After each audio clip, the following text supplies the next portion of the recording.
നമസ്കാരം. ഇതുവരെ കേട്ടിട്ടില്ലാത്ത തരത്തിലുള്ള അസാധാരണമായ ചില സ്വയം നിയന്ത്രണ നിർദ്ദേശങ്ങളാണ് പ്രധാനമന്ത്രി നരേന്ദ്രമോദി കഴിഞ്ഞ ദിവസം മുന്നോട്ട് വച്ചിരിക്കുന്നത്. കോവിഡ് കാലത്തെ പോലെ സ്വയം നിയന്ത്രണം വേണമെന്ന പ്രഖ്യാപനത്തിലൂടെ ഇതേറെ ചർച്ചയ്ക്കും വഴിവെച്ചിരിക്കുകയാണ്. യുദ്ധത്തിന്റെ ആഘാതം കാരണം അമേരിക്ക മുതൽ അയൽരാജ്യമായ പാകിസ്ഥാൻ വരെ പല രാജ്യങ്ങളിലും ഇന്ധനവില റെക്കോർഡ് നിലയിൽ എത്തി നിൽക്കുന്ന പശ്ചാത്തലത്തിലാണ് ഞായറാഴ്ച പ്രധാനമന്ത്രിയുടെ ഈ പരാമർശമുണ്ടായത്. ഇന്ത്യക്കാർ ഇതുവരെ യുദ്ധത്തെ തുടർന്നുണ്ടായ വിലവർദ്ധനവിന്റെ ഈ ഒരു ആഘാതത്തിൽ നിന്ന് ഒരു പരിധിവരെ സുരക്ഷിതരായിരുന്നുവെങ്കിലും വരും ദിവസങ്ങളിൽ ഇതിൽ മാറ്റം വന്നേക്കാമെന്നാണ് ഇപ്പോഴത്തെ വിലയിരുത്തൽ. വിലവർദ്ധനവിനെ കുറിച്ച് നേരിട്ട് പ്രഖ്യാപനം നടത്തിയില്ലെങ്കിലും പെട്രോൾ ഡീസൽ ഉപഭോഗം കുറയ്ക്കേണ്ടതിന്റെ ആവശ്യകത പ്രധാനമന്ത്രി മോദി ആവർത്തിച്ചു ഊന്നി പറഞ്ഞു. ഞായറാഴ്ച ഹൈദരാബാദിലെ പരേഡ് ഗ്രൗണ്ടിൽ നടന്ന പൊതുസമ്മേളനത്തിലായിരുന്നു വിദേശ നാണ്യം ലാഭിക്കാനായി സ്വർണം വാങ്ങുന്നതും വിദേശ യാത്രകളും ഒരു വർഷത്തേക്ക് ഒഴിവാക്കണമെന്ന് മോദി ആഹ്വാനം ചെയ്തത്. ഇന്ത്യയിലെ ഇന്ധനവില ഏകദേശം 4 വർഷത്തിനിടയിലെ ആദ്യത്തെ വിലവർദ്ധനവിന് ഇടയാക്കിയേക്കുമെന്ന അഭ്യൂഹങ്ങൾക്കിടയിലാണ് പ്രധാനമന്ത്രിയുടെ ഈ പരാമർശങ്ങൾ പുറത്തു വരുന്നത്. ക്രൂഡ് ഓയിൽ വില കുതിച്ചു വരുന്നത് മൂലം എണ്ണ കമ്പനികൾ നേരിടുന്ന ഭീമമായ നഷ്ടം കണക്കിലെടുത്ത് മെയ് 15 മുമ്പ് പെട്രോൾ ഡീസൽ വില വർദ്ധിപ്പിക്കാൻ സാധ്യതയുണ്ടെന്ന് ബന്ധപ്പെട്ട വൃത്തങ്ങൾ വെളിപ്പെടുത്തിയതായി ഇന്ത്യ ടുഡേ റിപ്പോർട്ട് ചെയ്യുന്നു. Indian oil, Bharat petroleum, Hindustan petroleum തുടങ്ങിയ കമ്പനികൾ സംയുക്തമായി പ്രതിമാസം ഏകദേശം 30,000 കോടി രൂപയുടെ നഷ്ടമാണ് നേരിടുന്നതെന്നാണ് ബന്ധപ്പെട്ട സ്രോതസ്സുകൾ വ്യക്തമാക്കുന്നത്.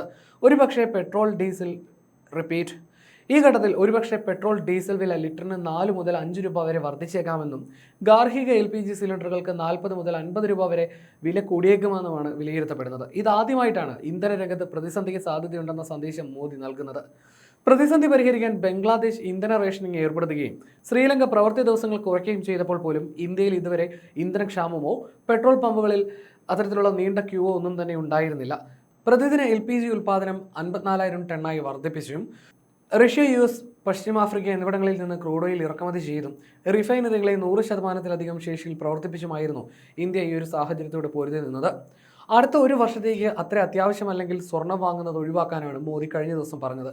നിലവിൽ 6% സ്വർണം ഇറക്കുമതിക്ക് കേന്ദ്ര സർക്കാർ ചുമത്തുന്ന തീരുവ. നിലവിലെ സാഹചര്യത്തിൽ വിദേശ നാണയ ശേഖരം സംരക്ഷിക്കാനായി കേന്ദ്രം സ്വർണം ഇറക്കുമതി തീരുവ കൂട്ടിയേക്കാമെന്ന ആശങ്കയാണ് ശക്തമാകുന്നത്.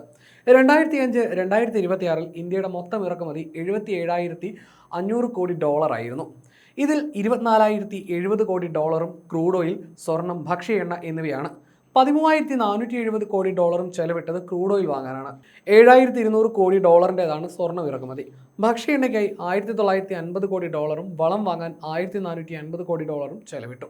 ഹൈദരാബാദിൽ നടന്ന ചടങ്ങിൽ പ്രധാനമന്ത്രി നടത്തിയ നിർദ്ദേശങ്ങൾ അദ്ദേഹം ഇതുവരെ നടത്തിയതിൽ വെച്ച് ഏറ്റവും ശക്തമായ ആഹ്വാനമായിട്ടാണ് വിലയിരുത്തപ്പെടുന്നത്. ഹോർമുസ് ഉപരോധം 75 ദിവസത്തോടെ എടുക്കുന്ന സാഹചര്യത്തിൽ ഈ ഘട്ടത്തിലെ പ്രതിസന്ധികൾ മറികടക്കാൻ സർക്കാർ വിവിധ മാർഗങ്ങളും തേടുകയാണ്. അടുത്ത കുറച്ച് ദിവസങ്ങൾക്കുള്ളിൽ തന്നെ വിലവർദ്ധന ഉണ്ടായേക്കാമെന്നാണ് പ്രതീക്ഷിക്കുന്നത്. ഇന്ധന ഉപഭോഗം കുറയ്ക്കുന്നതിനായി ഇന്ധനവില വർദ്ധിപ്പിക്കുന്നതിന് പുറമെ പല രാജ്യങ്ങളും വർക്ക് ഫ്രം ഹോം പോലുള്ള മറ്റു മാർഗങ്ങളും ഇതിനു മുൻപ് സ്വീകരിച്ചിരുന്നെങ്കിലും ഇന്ത്യ ഇതുവരെ അത്തരം നടപടികളിലേക്ക് കടന്നിരുന്നില്ല. പ്രധാനമന്ത്രിയുടെ നിർദ്ദേശങ്ങളിൽ ഏറ്റവും ഞെട്ടിക്കുന്നത് സ്വർണത്തോടുള്ള വിലക്കാണ്. ഒരു വർഷത്തേക്ക് കുടുംബ ചടങ്ങുകൾക്ക് പോലും സ്വർണം വാങ്ങരുതെന്ന ആഹ്വാനം കേരളം പോലുള്ള സംസ്ഥാനങ്ങളിലെ സ്വർണ്ണ വിപണിയെ തകർക്കാൻ പോകുന്നതാണെന്നാണ് വിലയിരുത്തൽ. സ്വർണം ഇറക്കുമതിക്കായി രാജ്യം വലിയ തോതിൽ വിദേശ നാണ്യം ചെലവഴിക്കുന്നത് ഒഴിവാക്കി വിദേശ നാണ്യ ശേഖരം സംരക്ഷിക്കുക എന്നതാണ് സർക്കാരിന്റെ ലക്ഷ്യം. എന്നാൽ ഇത് സ്വർണ്ണക്കടകൾ പൂട്ടുന്നതിലേക്കും അനുബന്ധ മേഖലയിലെ ലക്ഷക്കണക്കിന് തൊഴിലാളികളുടെ തൊഴിൽ നഷ്ടത്തിലേക്കും നയിക്കുമോ എന്ന ആശങ്കയും ശക്തമാവുകയാണ്. അതേസമയം ഇന്ധനവില ഉയർത്താനാണ് കേന്ദ്രത്തിന്റെ നീക്കമെന്നും പ്രതിപക്ഷവും ആരോപിക്കുന്നു.